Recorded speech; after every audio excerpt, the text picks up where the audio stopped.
jembatan termasyhur yang berada di atas neraka. Kita semua akan menyeberangi titian sehalus helai rambut dan setajam pedang tersebut. Takkan ada yang bisa melewatinya sebelum menjawab 7 pertanyaan. 7 pertanyaan pada 7 pemberhentian. Lalu apa saja pertanyaannya? Dan apakah kamu siap menjawab pertanyaan tersebut? Nabi Muhammad SAW menjelaskan jembatan Shiratal Mustaqim sebagai berikut. Hal yang mudah bagi beberapa dan mustahil bagi yang lain, tergantung amal perbuatan mereka. Neraka memiliki jembatan sehalus helai rambut dan setajam pedang. Dengan duri yang bisa membelenggu siapapun yang Allah Subhanahu wa Ta'ala kehendaki. Manusia bisa melewatinya sekejap mata, secepat kilat, seperti angin berhembus, atau seperti menunggangi kuda raja. Malaikat akan berkata, "Ya Allah, selamatkan! Ya Allah, selamatkan!" Secara terus-menerus. Akan ada dari mereka yang selamat tanpa luka, ada yang bersusah payah, dan ada yang terjatuh. Ya, seperti yang kita pahami dari hadis, manusia bisa melewatinya sesuai amalan mereka di mata Allah Subhanahu wa Ta'ala. Beberapa akan melewatinya secepat kilat, sedang yang lain harus melangkah hingga akhir perjalanannya. Seperti dikatakan Al-Quran pada surat An-Nazi'at ayat ke-6 dan 7, Malaikat Israfil akan meniup sangkakala sebanyak 2 kali. Tiupan pertama akan mengguncangkan seluruh langit dan bumi. Hari perhitungan pun dimulai, kecuali pada mereka yang Allah Subhanahu wa Ta'ala berikan pengecualian.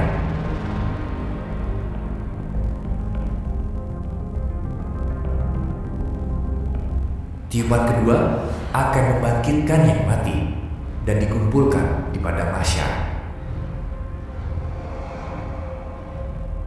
Mereka yang dibangkitkan kembali di padang mahsyar akan diberikan catatan amal semasa hidupnya.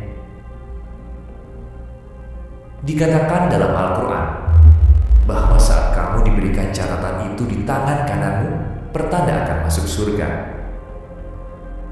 Dan jika kamu diberikan catatan itu di tangan kirimu, maka itu adalah tanda hukuman di neraka.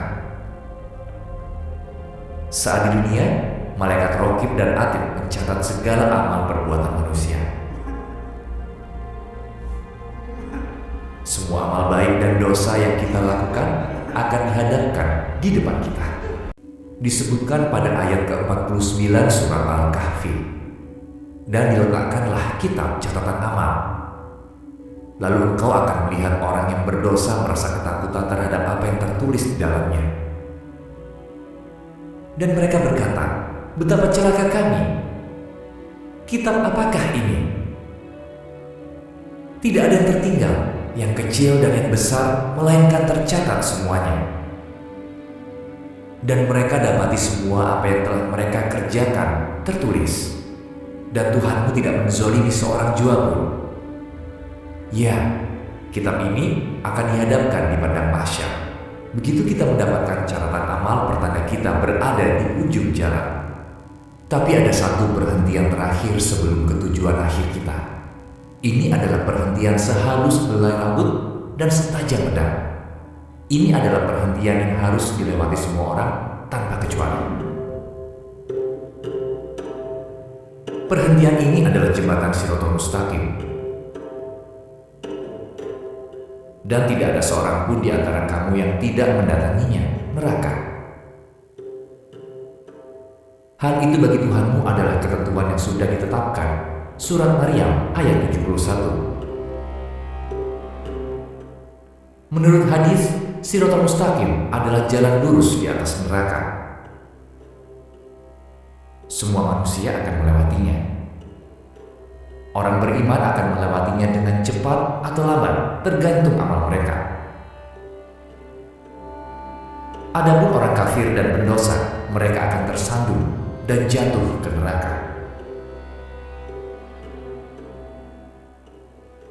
Nabi Muhammad SAW bersabda, Yang pertama melewati Shiratal Mustaqim adalah dirinya dan umatnya, dan manusia akan melewatinya dengan cepat jika amal mereka baik.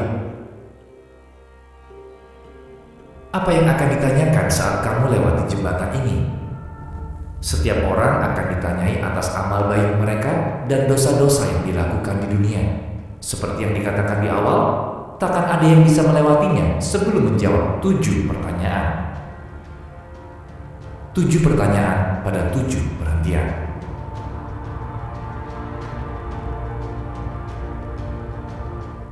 Hal pertama yang akan ditanyakan pada perhentian pertama adalah iman kita.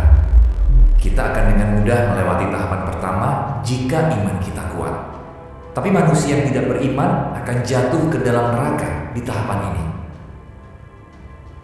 Dan kita tahu, mereka yang diberikan kesempatan untuk beriman namun tetap ingkar akan masuk neraka. Setelah Allah Subhanahu wa Ta'ala perkenalkan dirinya melalui sifatnya dan hambanya, mereka yang memilih untuk ingkar, nerakalah tujuan akhirnya. Neraka begitu mengerikan sehingga saat ditanya, apakah sudah penuh? Neraka akan berteriak, apakah tak ada lagi? Jawabnya. Dengan kata lain, tak peduli berapa banyak manusia, neraka tidak akan penuh.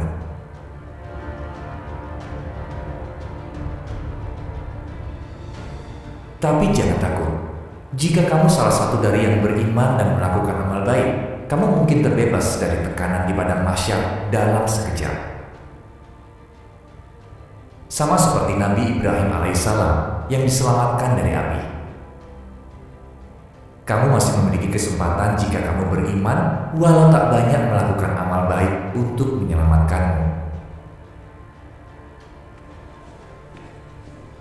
Jika tidak, akan ada kail yang menahanmu karena dosa-dosamu. Jika kamu terbebas dari kail itu, maka baguslah. Tapi jika tidak, neraka akan menunggu untuk menelanmu.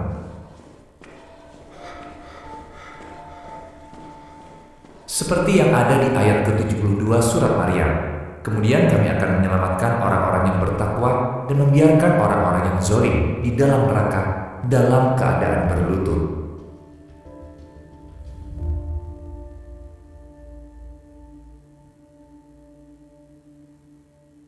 Mari kita lanjutkan pembahasan tentang perjalanan kita di jembatan itu. Neraka akan menarik perhatian kita dengan semua teror dan kengeriannya di bawah. Kita berusaha untuk tidak melihatnya dan fokus berjalan di atasnya. Kita akan melihat orang-orang di sekitar. Di satu sisi akan ada manusia yang bertobat. Dan di sisi lain akan ada manusia yang jatuh ke neraka. Juga akan ada manusia yang memikirkan akhirat saat mereka berada di dunia. Mereka akan menjadi manusia yang akan melewati jembatan dengan cepat tanpa hambatan. Setelah berhasil menjawab pertanyaan pertama, kita akan sampai pada pertanyaan kedua. Tentu saja apa yang akan kita pertanggungjawabkan di sini adalah sholat kita, yang merupakan tiang agama setelah iman. Tiang-tiang iman bagi Islam. Jika sholatmu lengkap dan tulus, perhitungan amal akan mudah. Tetapi jika doamu tidak tulus, keimananmu bisa runtuh. Nabi Muhammad SAW bersabda, "Salat adalah tiangnya agama. Barang siapa yang meninggalkannya telah menghancurkan agamanya." Jika kita tidak mau tersentuh api neraka, kita harus memastikan bahwa salat kita sama seperti tiang yang kokoh. Meskipun kita melihat neraka melalui lubang jarum, kita takkan bangun dari sujud kita. Oke, jika iman kita teguh dan sholat kita baik, kita akan pindah ke tahap ketiga. Jika kita menghabiskan kekayaan Allah Subhanahu wa Ta'ala tidak sesuai dengan yang dipintanya, maka pertanyaan berikut tidak akan menyenangkan. Karena kita akan ditanya di mana kita menghabiskan harta kita dan dengan siapa kita berbagi. Apa kita berzakat? Kita akan ditanya. Pikirkanlah itu. Kamu hidup dengan pikiran bahwa harta yang diberikan oleh Allah Subhanahu wa Ta'ala adalah milikmu. Alih-alih berzakat, yang mana adalah perintah Allah Subhanahu wa taala untuk berbagi, kamu malah menyembunyikannya dari mereka yang membutuhkan dan tidak berbagi pada yang berhak. Kita hendaknya mencari perlindungan Allah Subhanahu wa taala dari hal ini. Jika kita sembunyikan harta kita, surga pun disembunyikan dari kita.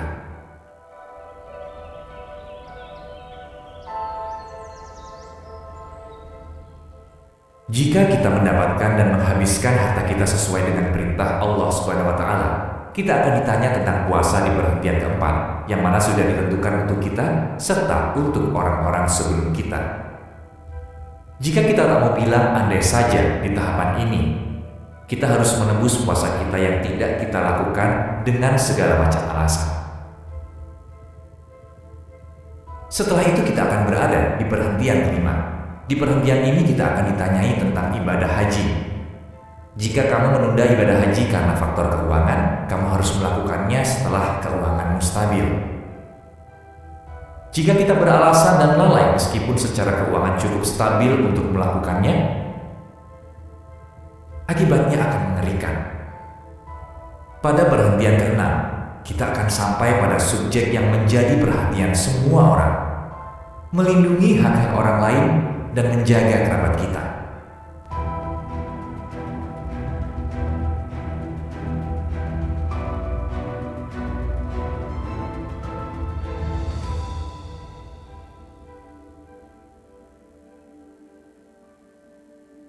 Kita selalu mengabaikan hak-hak orang lain dengan mengambil alih haknya. Namun ada begitu banyak hal lain yang diperhitungkan dalam hak orang banyak.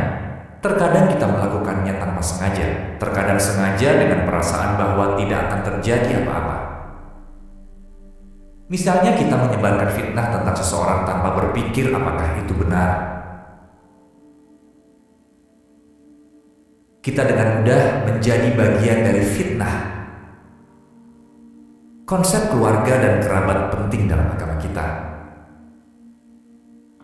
Hal ini harus diperhatikan. Namun kita tidak selalu akur dengan anggota keluarga kita.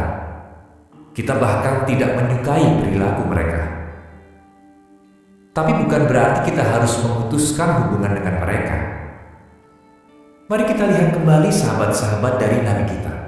Beberapa orang tua mereka bahkan bukan Muslim, tapi mereka tetap berbakti, kecuali pada hal-hal yang dilarang Allah Subhanahu wa taala.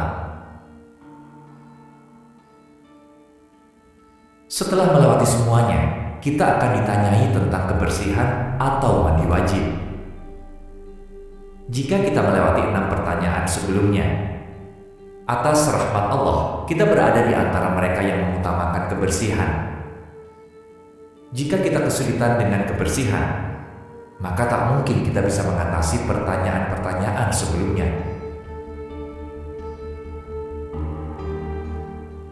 Setelah semua pertanyaan tersebut, neraka tidak akan bisa meminta manusia menjadi bagiannya, sedangkan surga akan meminta Allah Subhanahu wa taala untuk menjadikan manusia sebagai penghuninya.